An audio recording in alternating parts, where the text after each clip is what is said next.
Hello. Greetings from rural Australia. Now, you know where I am, but the algorithm doesn't. And apparently, YouTube algorithm reads the first 20 words of your video, and that's how it knows where to place you. So, as bizarre as that is, if people are looking for cozy, slow living, artistic, creative videos from rural Australia, probably past 20 words now. Anyway, that's the kind of thing that you have to say at the start of your video. I don't know how. Honestly, it's a dark art, the art of YouTube, and most people, I think, really don't know. It's all a bit random. So anyway, hello, and this is a new video. And basically it's just another call from home, just to say hi, to see how you're going. And mainly this video is just another, a few days in the life of. I've taken you along with me to a few different things, and just sharing day-to-day life and work and stuff like that. What was I was going to say something, I just remembered. Anyway, I've just come in from down the street, and I've just been in a cafe, and I've been working on a manuscript this morning, a beautiful rhyming picture book about quolls, which is a marsupial, endangered marsupial here in Australia. Well, I don't think there are any surviving quolls on the mainland. I think most of them are in Tasmania, but don't quote me on that. You'd have to look that up. But yeah, they're a dear little marsupial, and it was really weird because at the weekend, and I show in the video, we went to an exhibition. A dear friend of ours who's an artist, Jeff Gardner, he's got a new show on, and we went to the opening of that, and it was extraordinary, and there's plenty of footage of that in here. But the exhibition was opened by John Wolseley, and some of you would know, but John Wolseley is considered one of Australia's most important landscape artists. He's quite elderly now, but he's hilarious. And he does a lot of work out in the outback in Alice Springs and places like that, and tends to draw and do a lot of watercolours and stuff of different endangered species. And I'm pretty sure he's done some quolls. There's other little critters in his work, bilbies and that kind of thing as well. So if you're interested in landscape art and interested in Australian ecology, John Wolseley's a great one to look up. So it was really weird that just at the weekend, I was at an exhibition that John was opening, and then today, what day is it? Wednesday, I'm actually editing a manuscript about quolls. It just seems really odd. So yeah, I've just been down the street and had a coffee and got my head around the editor's report. That's the second part of what I do. I edit the manuscript and then I write, a report. So so just a beautiful manuscript, and I enjoy every minute of working on it. So it's wonderful. So there's stuff about the exhibition in there. Jeff's work is very distinctive, and he does a lot of etchings, multi-plated etchings. He works with oil and ink, and his work is extremely profound, and it's just got this sort of highly imaginative subtext. There's almost like this sort of dream-like quality to it that is so beguiling. And this exhibition that we went to at the weekend, it's just kind of next level Jeff. So it was pretty amazing. But there is one painting in there, those of you from Australia will really love this. There's this massive big one on the wall. You can see it in the footage. And it is a painting that's actually, the story that goes with it is so, it's just really, really, again, enchanting is the word I keep coming up with. But so it's a painting, and it's about noses. Jeff's reflections on noses and growing up with, a particular kind of nose. But in that painting, there's Mr. Squiggle. So those of you from the 60s and maybe the 70s in Australia would remember Mr. Squiggle. So Mr. Squiggle was like the man from the moon, and he was a puppet. And it was a TV show, and we used to just be glued to it every night after school. I think it only went for about 15 minutes. And kids used to like write into Mr. Squiggle and ask him to draw something. And Mr. Squiggle's nose was this great big pencil. And so he would draw these images on a blackboard.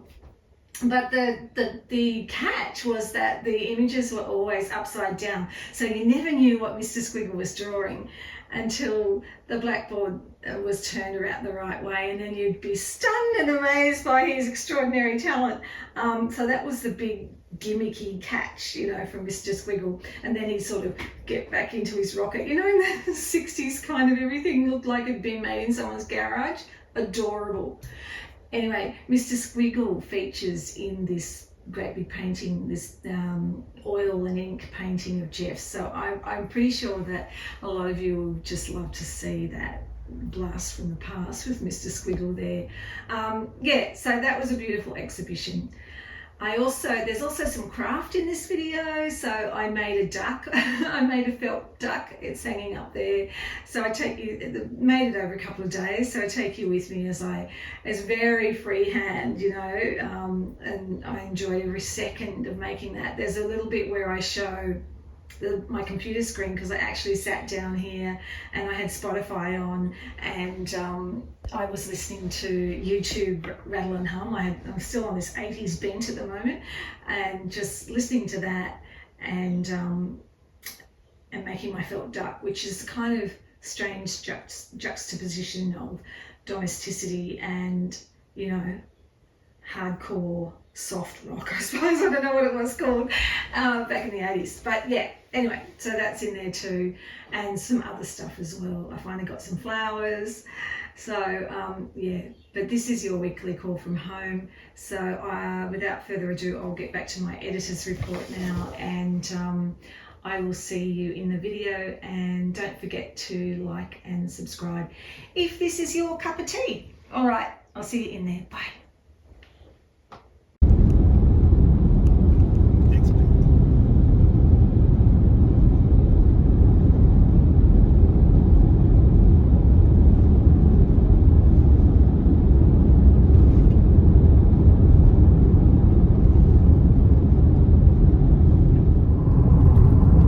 So remember when I didn't have any money to get some flowers? I've got some cash today, so I'm going to get some flowers. So stick with me.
I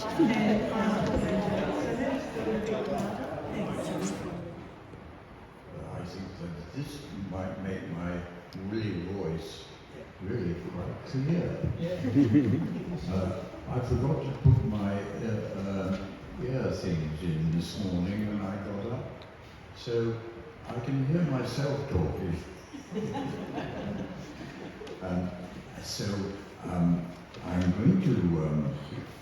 I'm going to I'm going to start by saying hello. To talk about Jeff's magical view of life, but also tell lots of tales about him, some of them quite embarrassing, and Karine as examples, as superb examples of a couple who have for many years, I think it's about 30, personified the ancient tradition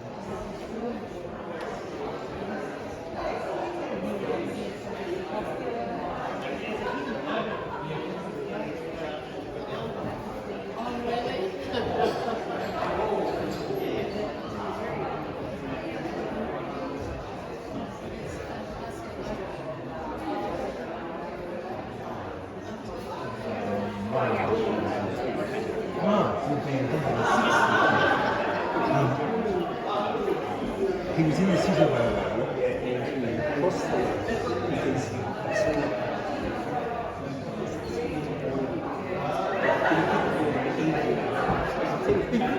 an 18-year-old eating.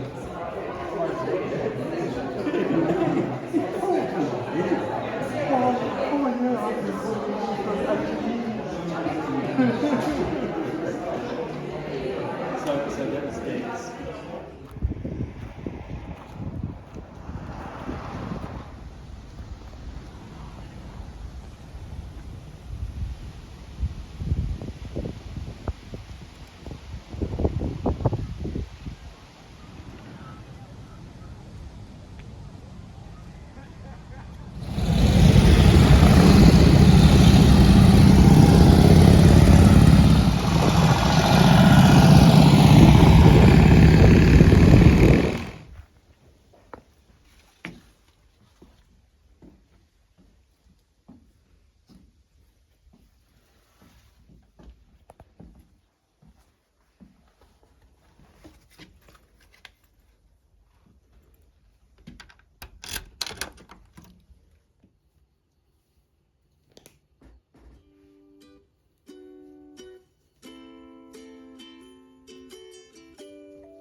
Harry.